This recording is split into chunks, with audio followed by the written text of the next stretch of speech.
Hi, I'm Dr. Vincent Ribier from the Institute for Knowledge and Innovation Southeast Asia here at Bangkok University. I'm also part of the KMJM team who has been working on developing this series of video on the ISO30401. So this short video is about the Annex A of the standard, which is entitled The Knowledge Spectrum and the Range of Knowledge Management. So if we look back into our the different section of the standard, so we can see at the bottom there are three annexes that are part of the standard, and today I will cover Appendix A. So Appendix A touch on two different aspects. The first one is about the knowledge continuum. Now, there's a lot of confusion in the literature about the type of knowledge. And unfortunately, very often, people talk about tacit knowledge or codified knowledge. So like if it was a Boolean thing, or knowledge is purely tacit or knowledge is purely explicit. So that's not, in fact, that's not really happening. Knowledge can be described as a continuum. Some part of the knowledge can be more of tacit nature. So usually we define tacit knowledge as, I mean, there is a popular quote from Michael Polanyi says, talking about tacit knowledge, saying that we know more than we can tell. So there are things we know how to do, but we have really difficulties to express or to articulate. So that's what we refer very often as tacit knowledge. And explicit knowledge or codified knowledge is knowledge which can be described, articulated almost in totality, and can be stored into documents, into procedures, into manual, into lessons learned, best practices, or whatever. Now, knowledge is never purely 100% codified, or is never purely 100% uncodified or tacit. It's always a mix. Let me give you two examples on that.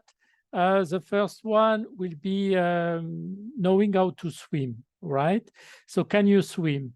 If you can swim, so, I mean, if someone asks you, how can you swim? How can I swim? How can you teach me how to swim? So, I mean, there are things that you can explain, right? You can explain the moves, you can explain how to breathe and things like this. So there is some part that could be potentially codified. But until really you get into the water and swim and drown a couple of times, you don't get this experiential knowledge or this tacit knowledge that will allow you to swim properly. So you can see that swimming is, I mean, require a lot of experiential knowledge or tacit knowledge, but some part of it could be codified. Now, so it has a high percentage of tacit knowledge and a low percentage of explicit knowledge.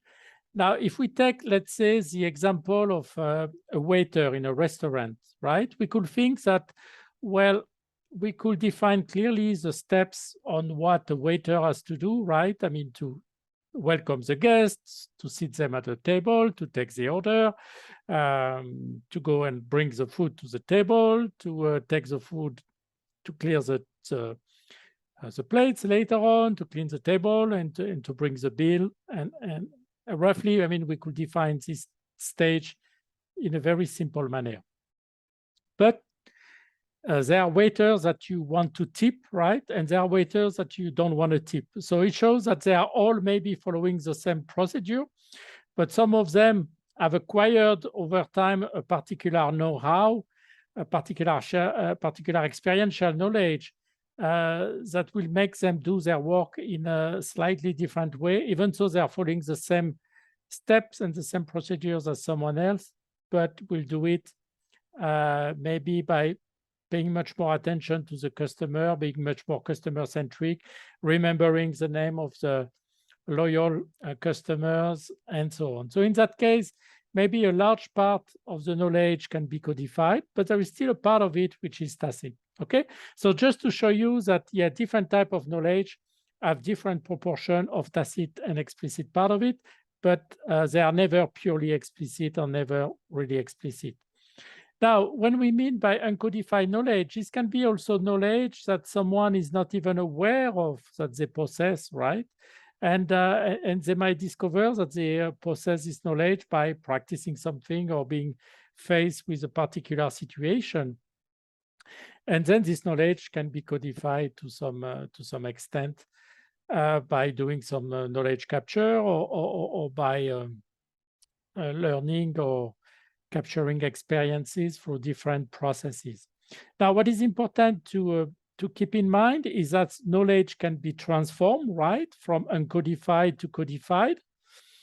And the other way around, it can be also come from a codified way and be learned through tacit. So in fact, this knowledge transformation is clearly described in section 4.4.3 of the standard, which is on knowledge conveyance and transformation. So you can see that the flow of knowledge is important in the organization. Now, what is important also to know, let me switch to the next slide, is that knowledge management, in fact, deal with activities associated with all type of knowledge with this range. So we've looked at the different type of knowledge on the previous slide, but knowledge management, I mean, we'll have to deal with this different type of knowledge, right? In order to leverage existing knowledge, so it can be brought to the next level, or it can lead, for instance, to innovation or to new ideas or improved type of knowledge. By also creating new knowledge, so new knowledge may emerge from reusing or reapplying or just being aware of existing knowledge, and also transforming this knowledge. And again, when we say knowledge, in this case, going back to the spectrum, this can be knowledge which is more of codified nature or more of the uncodified nature. So it's it's what knowledge management is all about, is how do we get this knowledge to flow, and how do we get this knowledge to be leveraged or be the source of new knowledge or be transformed one way or another. So this is really what Annex A is all about. What I will say is that